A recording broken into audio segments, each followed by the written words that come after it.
Y ya le había anticipado que íbamos a hablar con el presidente de la Cámara Israel, Países del Golfo Pérsico, periodista y hombre que tiene tanto para poder compartirnos en un día histórico. Yo decía antes con el doctor Eli Carmón, de la boca de Trump a los oídos de Dios, porque el guión de lo que nos quiso contar que puede ser es casi el guión perfecto. Pero en el camino no debe ser fácil. Vamos a ver qué nos dice Enrique Zimmerman respecto de todo lo que se está viviendo en Israel en estas horas. Querido Enrique, gracias como siempre por hacerte un tiempo para estar con nosotros. Con un gusto enorme, sobre todo ahora, víspera de Simchat Torah, muy prontito, y es increíble las cosas. Miki, lo que ocurrió en Simchat Torah hace 2 años y lo que ocurre aquí en Simchat Torah es algo para los cabalistas. ¿Qué ha pasado aquí? Qué casualidad que caiga justo en esta fecha. Y ver a estos chicos volviendo, ver esta pantalla rota. Fíjate, yo llegué a la plaza de los rehenes en Tel Aviv a las 5 de la mañana. Y no es muy habitual en mí, pero no podía dormir. Y tenía que entrar en la radio allí, la radio israelí, y quería pasar algunos mensajes importantes y me fui muy pronto. Y había miles y miles y miles de personas, yo no sé decir cuántos, pero fácilmente 30.000 personas que se quedaron toda la noche allí durmiendo, porque no podían estar en sus casas, en las camas, esperando a ver qué iba a pasar, y si realmente estos chicos iban a salir. Increíble, increíble el ambiente que se respiraba. Y luego llegamos, yo creo, a ser más de 100.000 personas. Cuando Trump sobrevoló con su Air Force One de norte a sur el país y pasó sobre la plaza de los rehenes porque quería verla. Y allí es el lugar donde el sábado por la noche estaba su yerno, su hija, que él hoy dijo en la Knesset que se convirtió al judaísmo y que la suerte es que ella y el marido se llevan tan bien, y Witkoff, el hombre en el que él confía mucho. Pero yo creo que el que cambió todo fue Kushner. Kushner tiene experiencia de los acuerdos de Abraham, es muy, muy respetado en el mundo árabe, siendo el yerno de Trump. Trump tiene un poder de disuasión que no tuvo probablemente ningún presidente de Estados Unidos en nuestra época. A lo mejor vete a saber tú, Roosevelt, pero en nuestra época no hay ninguno así. Caótico, un cómico político, o sea, lo ves en la Knesset disfrutando de cada momento, un discurso de casi 1 hora, y él por él seguiría si no tuviese que irse a Egipto.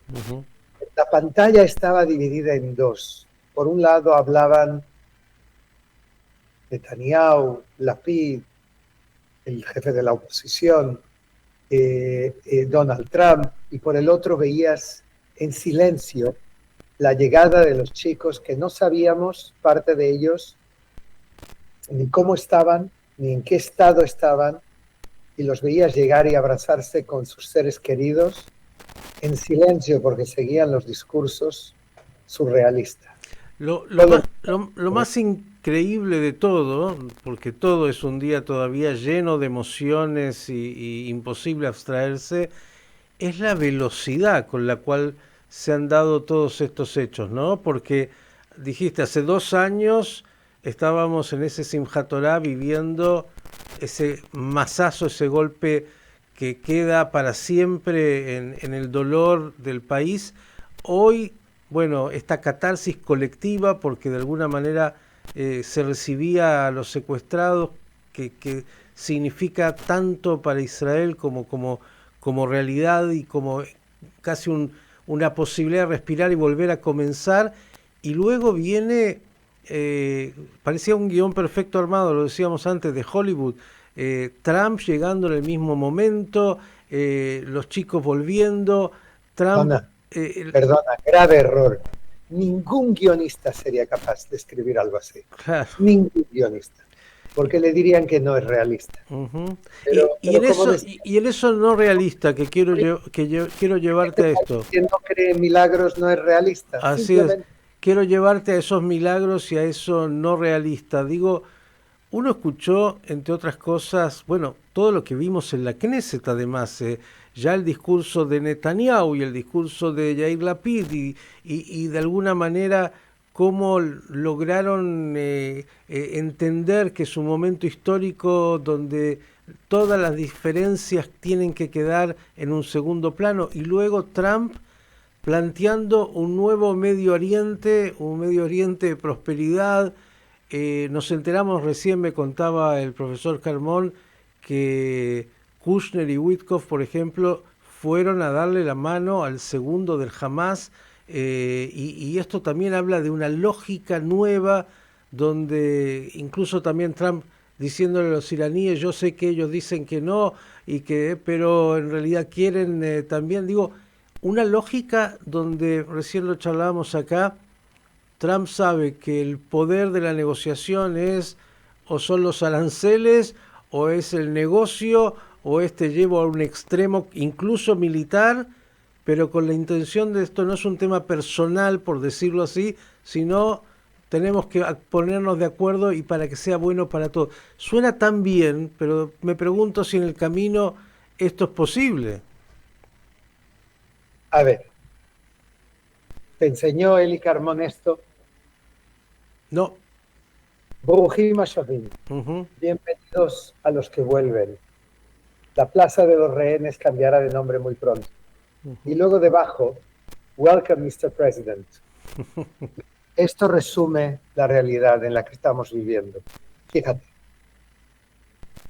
Por un lado, el hecho de que durante 2 días en Sharm el Sheikh, en la negociación, yo sé lo que pasó en la sala. Diálogo de sordos. Cada uno hacía su discurso, refiriéndose a Qatar, Egipto y sobre todo Turquía, que es el nuevo chico en el barrio, de alguna forma, y el lado israelí. Y no había manera de llegar a ningún tipo de puente entre las partes. Llega el avión de Estados Unidos con Kushner y con Witkoff. Witkoff es un hombre que viene del real estate, de la inmobiliaria. Yo creo que esta es la muerte de los diplomáticos. O sea, lo que estamos viendo aquí es que los diplomáticos no nos llevan a gran cosa. En cambio, como dijo Trump, yo sé hacer deals, yo sé hacer acuerdos. Y es verdad, él sabe, por lo menos estamos viendo así. Entraron en una sala con Khalil el-Hayeh de Hamas, los 2 americanos, le hicieron un sándwich y en 40 minutos salieron con un acuerdo. 40 minutos les tardó. Eso es una historia. La segunda historia ocurre esta tarde, esta mañana, en Israel, cuando Trump aterriza. Está Netanyahu que le recibe en el aeropuerto y Trump, como siempre, rompe el protocolo y le dice, ven conmigo en el coche. Y aprovecharon el viaje de 45 o 50 minutos para charlar. ¿Y qué le dice Netanyahu a Trump? Estoy preocupado, Hamas no quiere entregar las armas. Esto va en contra de todo lo que hablamos. Y le dice Trump, me has dicho eso varias veces. ¿Y qué pasó? ¿Hubo acuerdo o no hubo acuerdo? Te conseguí traer el apoyo de Turquía y de Qatar, por más que dijiste que no. Créeme que voy a conseguir desarmar Gaza. Y de hecho, en el discurso lo dijo, Gaza va a ser desarmada inmediatamente. Hamas out. Gaza no será una amenaza para Israel nunca más. Esto es el sistema. Estamos en una nueva era. El mensaje que yo creo que es lo principal de todo, que de hecho es lo que yo estoy diciendo desde esta mañana aquí en Israel, lo dije en varios medios de comunicación y lo estoy repitiendo una y otra vez. Creo que y luego me llamó la atención de que fue exactamente una de las frases clave de Trump en el discurso de la Knesset. dijo, Israel ha ganado la guerra. Abracen las oportunidades que se abren. Después de alabar el ejército israelí, los medios israelíes, después de alabar y obviamente recordar que él ayudó a Israel con armas que él ni conocía, que Bibi le llamaba y decía, necesito tal cosa, y él decía, ¿eso qué es? Pero se lo dio. Israel probó su capacidad, ese Israel que según él es del tamaño de un, ¿cómo le llamáis? Aviromen. En realidad, dice él, incluso a nivel de Medio Oriente, no a nivel mundial, es un aviromen. Fíjate todo lo que hizo, todos los milagros que hizo, dice él. Pero básicamente repitió los acuerdos de Abraham, aprendió a decirlo en hebreo, no sé cuántas veces, pero habría que mirar el discurso. Yo he visto, lo he escuchado 7, 8, 9 veces, diciendo que son unos acuerdos monumentales, que se está creando una gran coalición en la región, que Israel es parte de esta gran coalición y que el potencial es extraordinario. Y después de decir al final que God bless the United States of America, fíjate lo que dijo, God bless the Middle East, que Dios bendiga Medio Oriente, viendo a Israel como parte de todo esto. O sea, yo creo, Miki, que si no es ahora, no será en nuestras vidas. O sea, si no es ahora que lo consigue, mira, yo ya sé que ocurrieron cosas, no todo va a ser, y tampoco va a ser así el camino y el proceso. Él habla de la posibilidad de un acuerdo de paz con Irán, por ejemplo. Dice que él cree que es posible. Claro, si lo hizo con Hamas, ¿por qué no lo va a hacer con Irán, que está contra las cuerdas? Y recordó como sus 14 aviones destrozaron las centrales nucleares. Obliterated es la palabra que él utilizó, que es, no sé cómo traducirlo, pero es lo más que puedes decir. Lo destrozaron, lo destruyeron, lo descuartizaron, lo que tú quieras. Y luego reveló que él encargó 26, 28 aviones más, B-2, de ese tipo, pero mejorados aún, como dan de entender, cuidado, porque vamos adelante con todo esto. Los aplausos que él recibió en la Knesset, yo no creo que él los reciba en ningún lugar del mundo y tampoco en Estados Unidos. Si él fuese candidato a las elecciones de Israel, hoy las ganaba. No tengo la más mínima duda. Desde ya le van a entregar el premio Israel, una novedad que también Digo, todo lo que ha pasado es histórico. Quiero llevarte a algo que tiene que ver con las dificultades. Digo, me parece que este personaje llamado Donald Trump tiene siempre, acá se dice, alguna sorpresa en la galera, algo más. Digo, creo que tampoco Netanyahu sabía de que lo iba a invitar, no sé si fue en el viaje a Jerusalén o en otro momento, decir, quiero que vengas al Sharm el Sheikh. Y Netanyahu en primer momento dijo, voy, y acá viene una pregunta, y luego dijo, no puedo, y encontró un muy buen pretexto con Simchat Torah. La pregunta es si porque Netanyahu no quiere esa foto con Mahmoud Abbas, a quien también invitaron, está ahí, y Erdogan nos enteramos que cuando Netanyahu pensaba en ir, dijo no, entonces yo no voy. Cuando se entera que Netanyahu finalmente no va, entonces sí va. Digo, hay algunas piedras e incluso uno se pregunta a Netanyahu en ese juego exactamente qué es lo que quiere o no quiere, porque Trump no lo dijo, pero habló también de los palestinos, y de la reconstrucción tanto de la ideología del odio palestino, por llamarlo así, como de Gaza, y dio a entender, sin decir que hay que llegar a un acuerdo con los palestinos, lo deja enunciado en un tono inteligente, por decirlo así. Y yo no sé cuánto de eso al gobierno actual, aunque todos aplaudían, porque no había otra, de Israel le gusta, pensando en esa foto con, por ejemplo, Mahmoud Abbas, que Israel, por lo menos el gobierno, dice... No, Mahmoud Abbas, Miki. ¿cómo? El problema no era Mahmoud Abbas. Yo estoy convencido que el problema no era Mahmoud Abbas, porque, a ver, vamos por partes. Lo primero, Trump es el personaje en el que lo imprevisible es lo previsible. Uh-huh. O sea, tú sabes que hay sorpresas, tú sabes que hay momentos, de repente se dirige al presidente y le dice por qué no le da una amnistía, es un buen chico. Número, o sea que lo imprevisible es lo previsible. Número dos, hubo una conversación telefónica entre Netanyahu y Sisi, y Sisi le invitó, o se vio obligado a invitarle, y él dijo que iba. Número 3, Smotrich y Ben Gvir no están contentos y pueden provocar elecciones anticipadas. Netanyahu quiere aguantar hasta septiembre del año que viene. Él sabe que él firmó, Miki, te remito al punto número 19 de los 20 puntos de Trump. Y verás que allí se habla claramente de autodeterminación palestina, de una ruta hacia un Estado palestino. Y esto lo firmaron Netanyahu y Ron Dermer, el ministro de confianza de él.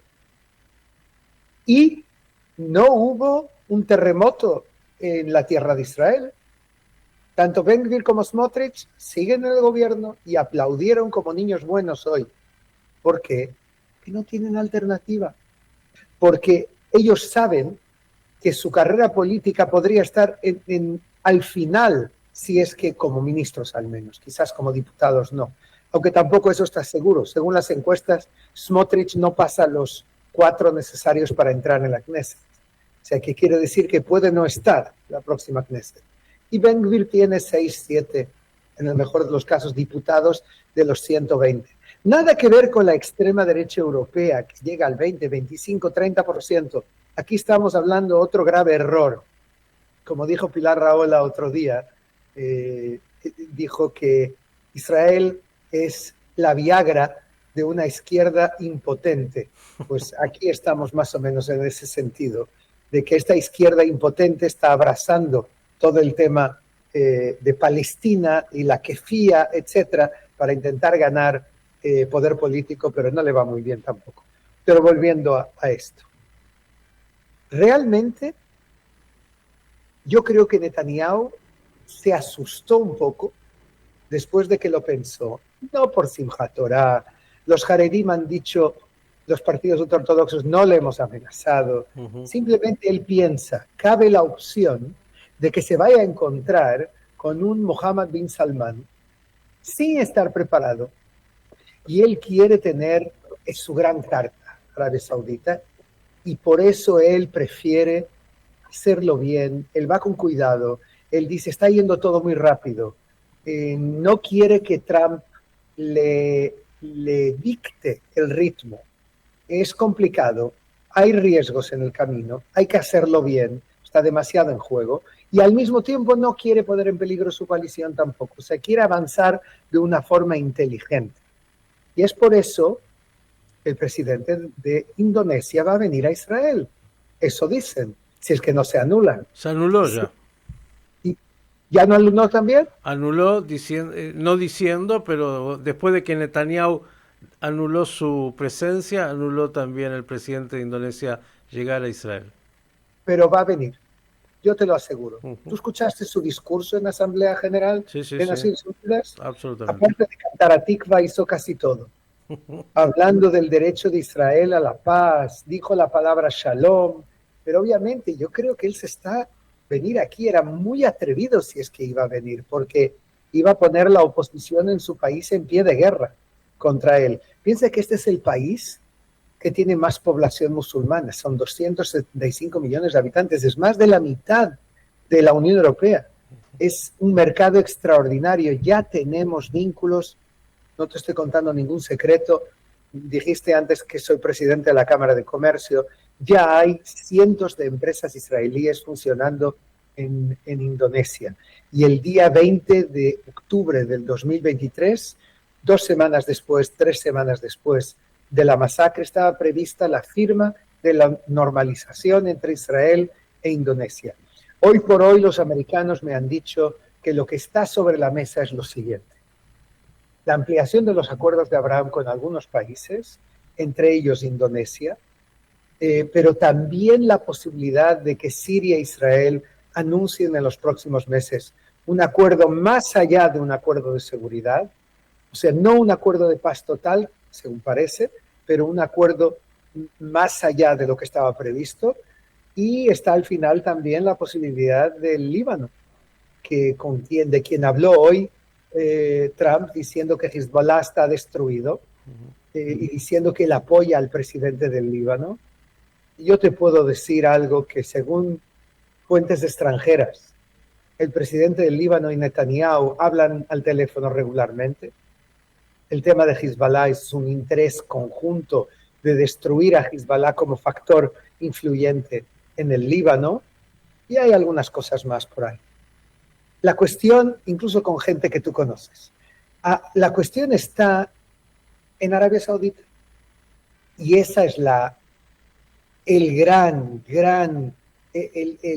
medida más dramática que pueda ocurrir, y por eso yo creo que Netanyahu tuvo un poco de miedo de ir a Sharm el-Sheikh y quemar un cartucho, crear una crisis con Arabia Saudita, y quizás vete tú a saber, ha llegado una llamada de Riad en ese sentido para no complicarle a él. Pero aquí te quiero decir una cosa muy rápida, y la próxima vez que hablemos, si quieres, lo desarrollamos, porque tendré más información. A lo largo de estos 2 años de guerra, Israel y una serie de países árabes del Golfo y de la región han estado trabajando juntos, como hemos dicho muchas veces aquí en tu programa en Radio High. Y parecía aquello ciencia ficción, hasta que Washington Post lo publicó y lo reveló y lo desveló. Países que yo creo que la gente quedaría muy sorprendida si supiera, porque al mismo tiempo estaban condenando a Israel y estaban reuniéndose en Qatar, en la base Al-Udeid, en la base norteamericana en Bahrein, en Arabia Saudita y en Kentucky en Estados Unidos. Pilotos israelíes, pilotos de todos estos países juntos, no antes del 7 de octubre, que eso ya lo sabíamos, sino después, preparando una reacción conjunta, incluido Qatar, contra Irán, la amenaza común para todos. Todo esto se detuvo el día en que Israel atacó hombres de Hamas, líderes de Hamas en Doha. Eso provocó un cataclismo en esta Middle East Air Defense, que es esto que Estados Unidos creó y que tiene una importancia estratégica para el futuro, pero de la misma manera que eso paró estos vínculos por unos días, quizás por unas semanas, yo creo que es una de las causas que aceleró lo que estamos viendo ahora, y es este acuerdo, porque les enseñó a los cataríes y a otros que puedan tener ideas parecidas de ser anfitriones de Hamas y de otro tipo de terroristas, que no hay ningún lugar seguro para grupos terroristas como Hamas.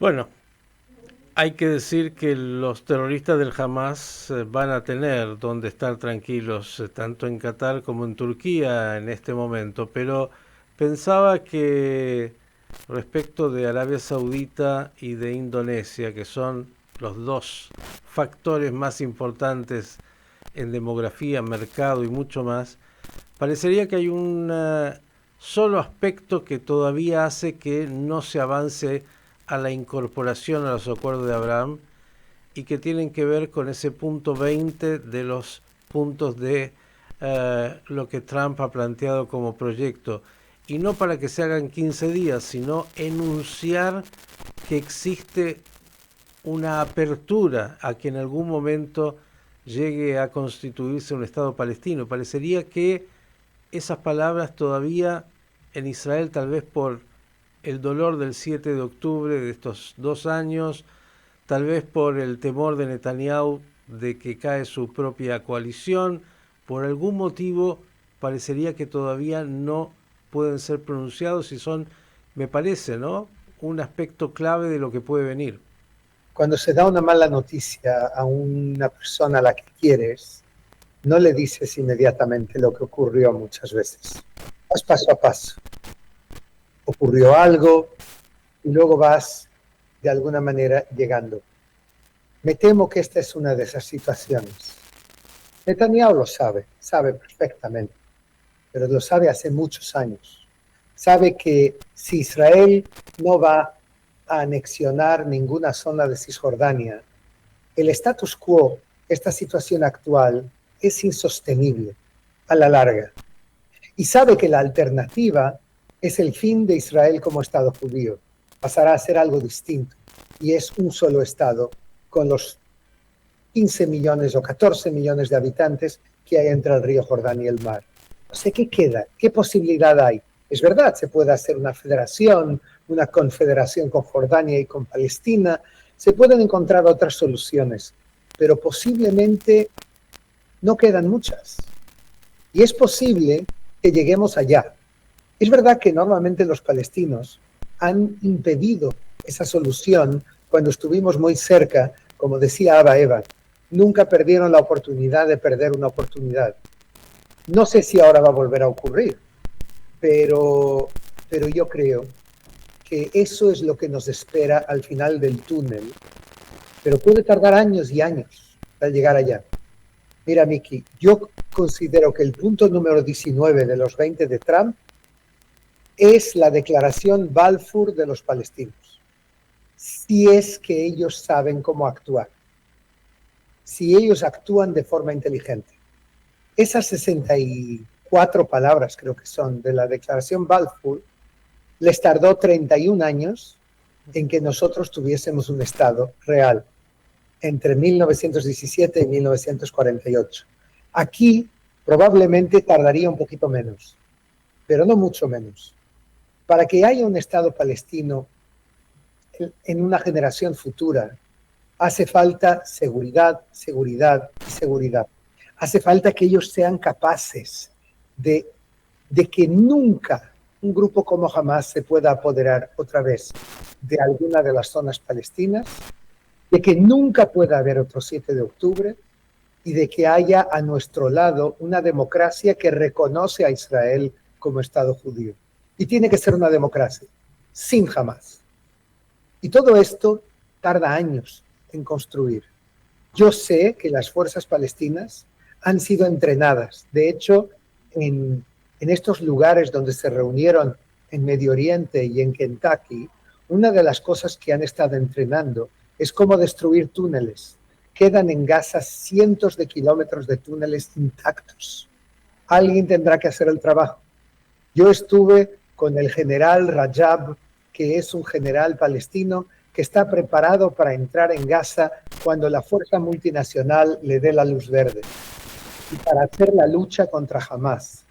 Todo esto tardará años, Miki, pero obviamente será uno de los temas de las próximas elecciones que Dios mediante tendremos en septiembre del año 2026.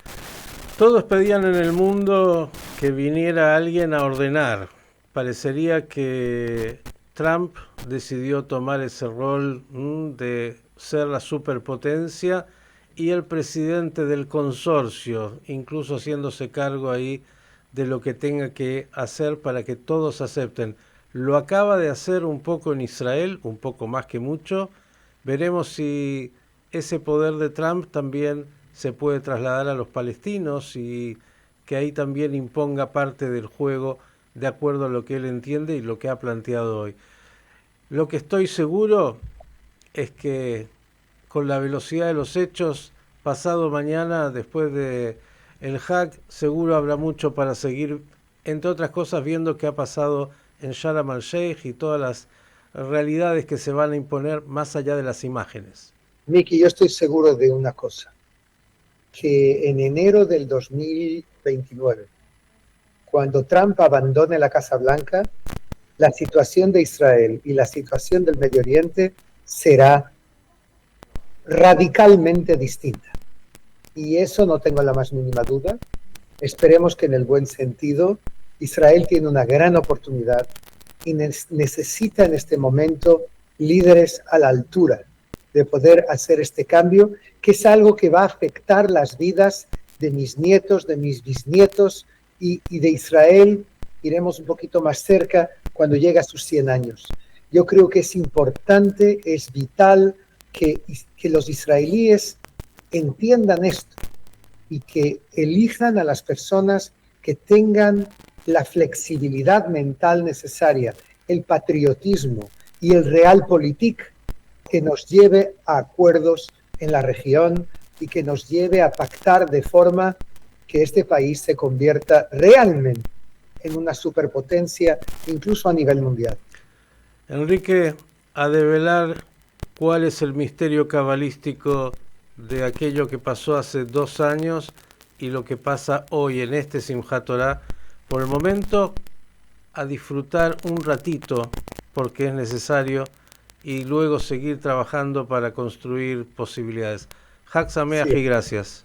Hag Sameach y todo lo mejor. Y finalmente, buenas noticias. Las estábamos añorando mucho. Absolutamente. Enrique Zimmerman, el lujo que siempre nos damos aquí en Radio High por su enorme amistad y generosidad.